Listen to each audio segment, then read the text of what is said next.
Hi மக்களே, நான் அப்பயே குழம்பு செய்திருப்பேன். எங்கள் பொண்ணு கிரண்மயி வந்து பாத்ரூமில் போசலாம் கொஞ்சம் ஸ்கிட்டில் ஆகி விழுந்துட்டான். கொஞ்சம் நெத்தியெல்லாம் அடிபட்டுச்சு, வீங்கி போயிருக்கு அவளுக்கு. அந்த அப்செட்டில் இருக்க கொஞ்சம். அதனால் இப்போ தான் குழம்பு தாளிக்க போகிறேன். அந்த பாருங்க, நல்லெண்ணெய் ஊற்றிட்டேன். குழம்புல நல்லெண்ணெய் ஊற்றிட்டேன். காஞ்சிச்சு காஞ்சிச்சிங்களா? அது பாருங்க, கடுகு கொஞ்சமா, அப்புறம் வெந்தயம். எந்த குழம்பு வச்சாலும் கொஞ்சம் வெந்தயம் போட்டுக்கோங்க. அப்புறம் சீரகம் கொஞ்சம். மாமி சமைக்க சமையல சீரகம் இல்லாம இருக்கவே இருக்காது. ஆமா, எனக்கு வந்து சீரகம் தான் செலவாகும் அதிகமா. கடுகு உண்ணுன்னு மக்களே, உண்ணுன்னு சொல்ல அதிகமா கடுகு யூஸ் பண்ணாதீங்க, கொஞ்சமா யூஸ் பண்ணுங்க. கடுகு ரொம்ப அதிகமா சாப்பிட்டா கேன்சர் வருது. அதனால சொல்றேன், கடுகு ரொம்ப அதிகமாக சாப்பிடக்கூடாது. ஆமாம், கேன்சர் வருதுன்றாங்க. அதனால் எங்கள் வீட்டிலலாம் ரொம்ப சீரகம் தான் அதிகமாக யூஸ் பண்ணுவோம். இப்போ வந்து கொஞ்சமாக வடகம் போட்டுக்கிறேன். வெங்காய வடகம் சொன்னல, வெங்காய வடகம் எந்த குழம்பு இருந்தாலும் காரக்குழம்புக்கு வெங்காய வடகம் கொஞ்சம் போட்டுக்கோங்க. வெடிக்குதா எல்லாம். நான் எப்பவுமே மக்களே எல்லாம் எடுத்து ரெடியாக வச்சுப்பேன். எல்லாம் ரெடியா வச்சீங்கன்னா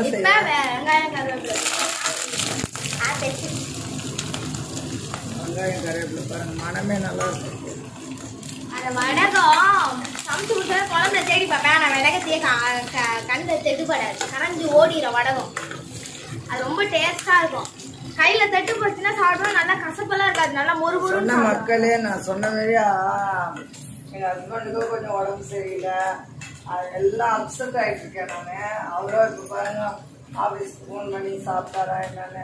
அவர் இபியில் ஆஃபீஸராக ஏஓவா இருக்காரு, பூர்வ ரெவன்யூ பிரான்ச்சில் அவர் ஏஓவா இருக்கனால கொஞ்சம் ஸ்ட்ரெஸ்ஸான வேலை தான் அவருக்கு. ஏன்னா அக்கௌண்ட்ஸ் ஃபுல்லாக அவர் தான் பார்ப்பாரு. இப்போ கத்திரிக்காய் சேர்த்துக்கலாம். எத்தனை கத்திரிக்காய்ங்க மேடம்?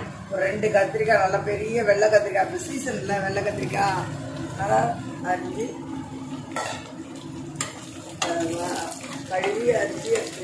நம்ம வீட்டுல மேக்சிமம் மாசத்துல கத்திரிக்காய் வந்து கிட்டத்தட்ட ஒரு 5, அதாவது அடிக்கடி கத்திரிக்காய் இருக்கும்.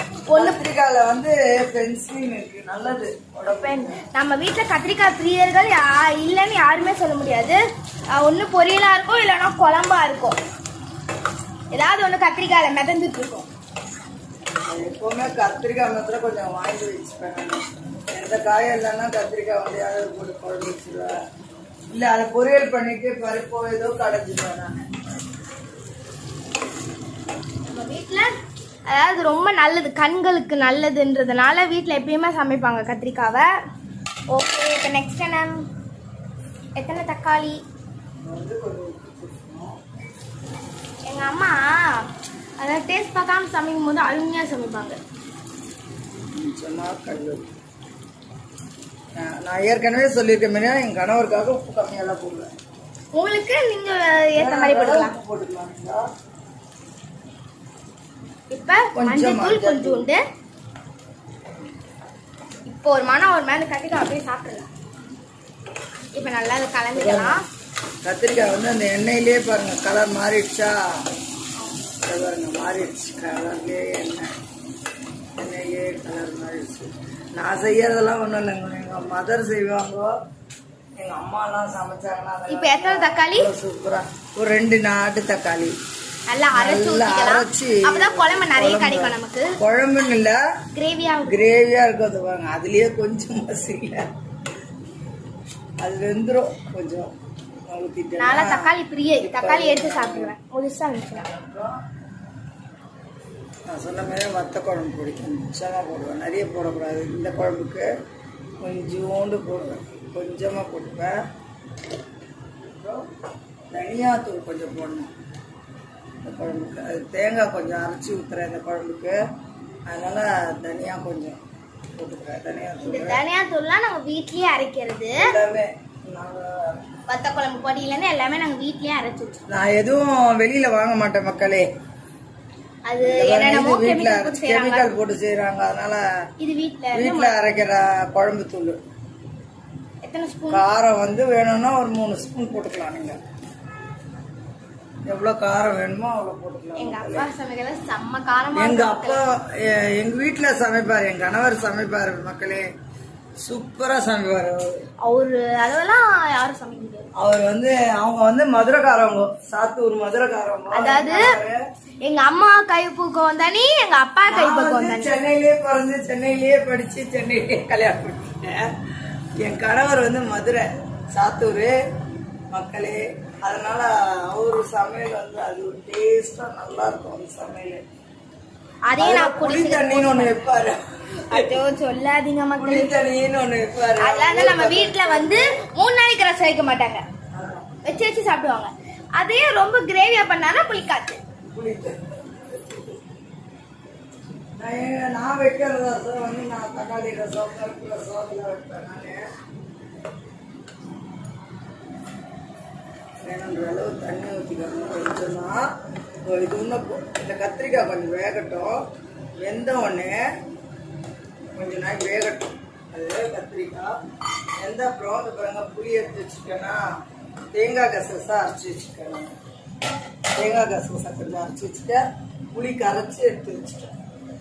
இப்போ அது வேகட்டும் மக்களே. இப்ப குழம்பு கொதிச்சிருச்சு. இப்ப என்ன சேர்க்கலாம்? இப்போ தேங்காய் கசகசா அரைச்சி வச்சுட்டேன் மக்களே. தேங்காய் கசகசா பாருங்க, ஓகேங்களா? இது என்ன கத்திரிக்காய் குழம்பு மட்டும் சொல்லுவாங்க. கத்திரிக்காய் குட்டி குட்டியாக இருந்ததுன்னு வச்சுக்கோங்க, அவ்வளோ டேஸ்டாக இருக்கும் இந்த குழம்பு வச்சா. அவ்வளோ டேஸ்டாக இருக்கும். புளி கரைச்சி புளியை சேர்த்துட்டீங்களா, கொஞ்சம் தண்ணி ஊற்றி தண்ணி அப்பப்போ வேணுன்றது ஃபில்டர்லேயே பிடிச்சி போனாங்க. போர் வாட்டர் தான் மக்களே. எங்கள் வீட்டில் போர் வாட்டர் தான். இங்கே நாங்கள் வந்து எங்கே இருக்கோம்னா குன்றத்தூரில் செம்பரம்பாக்கம் ஏறிக்கிட்டே இருக்கோம். எங்கள் வீட்டை சுற்றி செம்பரம்பாக்கம் ஏரி தான். நாங்கள் சென்ட்ரலில் தீவு, நாங்கள் சென்ட்ரலில் இருக்கோம். சென்ட்ரலில் நாங்கள் இருக்கோம். நல்லா இருக்கும் எங்க ஏரியா, சூப்பரா இருக்கும். இன்னும் குழம்பு கொதிச்சிருச்சுன்னா குழம்பு ரெடி. பாய் சொல்லிருங்க மக்களுக்கு, நேயர்களுக்கு. பாய். சப்ஸ்கிரைப் பண்ணுங்க, லைக் கொடுங்க, கமெண்ட்ஸ் கொடுங்க. நல்ல கமெண்ட்ஸா கொடுங்க. எனக்கு கேள்விலாம் சொல்லாதீங்க. என்னோட ஏஜ் 59. நான் இந்த ஏஜ்லயும் எங்க தான் இருக்கேன். நீங்களாம் அப்படி எல்லாம் சொல்லாதீங்க மக்களே. எனக்கு நல்லதா கொடுங்க. Okay bye, thank you. வணக்கம் மக்களே. குழம்பு பாருங்க தாளிச்சல, அது பாருங்க தேங்காய் கசகசா புளியெல்லாம் ஊற்றி இதை பாருங்க நல்லா கொதிச்சு கிட்டி பதமாக வந்துடும். அது வந்தோடனே இப்போ ஆஃப் பண்ண போகிறேன். பாருங்க கொத்தமல்லி தூவி மேலே அவள் கொஞ்சம் போடுறாளா என் பொண்ணு. நான் தான் குழம்பு சமைச்சேன். குழம்பு பாருங்க கொத்தமல்லி தூவிட்டேன்னா அப்போ அவ்வளோதான். பாருங்க ஆஃப் பண்ணிட்டு அவ்வளோதான், முடியணும். மத்தியான சாப்பாடு. இது இந்த இது வந்து நான்ஸ்டிக்கோட மூடியை தான் உடச்சிட்டா, குழந்தையில உடச்சிட்டாவா. அதுக்கப்புறம் இன்னும் வாங்கலை, வேற வாங்கணும். என்னோட ஃபேமிலி இது கொஞ்சம் கொஞ்சமாக ஒரு இது போடுறேம்மா, எல்லாரும் கொஞ்சம் பாருங்க. ஏன்னா இன்னொன்று இது எங்கள் ஓன் ஹவுஸ் தான். நாங்கள் ரொம்ப பணக்காரவங்களாம் கிடையாது. எங்கள் ஹஸ்பண்டோட சேலரியில் கொஞ்சம் கொஞ்சமாக நாங்கள் கட்டினது. கீழேயும் இருக்குது எங்கள் வீடு, மேலேயும் மேலே கட்டிக்கின்னு இப்போ குழந்த பிறக்கிறதுக்கு முன்னாடி நான் வந்து மேலே கட்டிக்கின்னு வந்துட்டோம். வந்த பிறகு தான் என் பொண்ணு பிறந்தது. எனக்கு லேட் எனக்கு. அதனால் என் மக வந்து வரத்துக்கு முன்னாடி அவள் இந்த வீடு கட்டினோன்னே அவன் வந்தான். அதனால தான் எங்களுக்கு வந்து நாங்கள் இந்த வீட்டிலே இருக்கோம். கீழே எங்கள் வீடு இருக்குது. கொஞ்சம் கொஞ்சமாக நான் எடுத்து என்னோடய வீடு ஒரு இதுவாக எடுத்து போடுறேன். ஒரு நாள் ஹோம் டூரே போடுறேன்.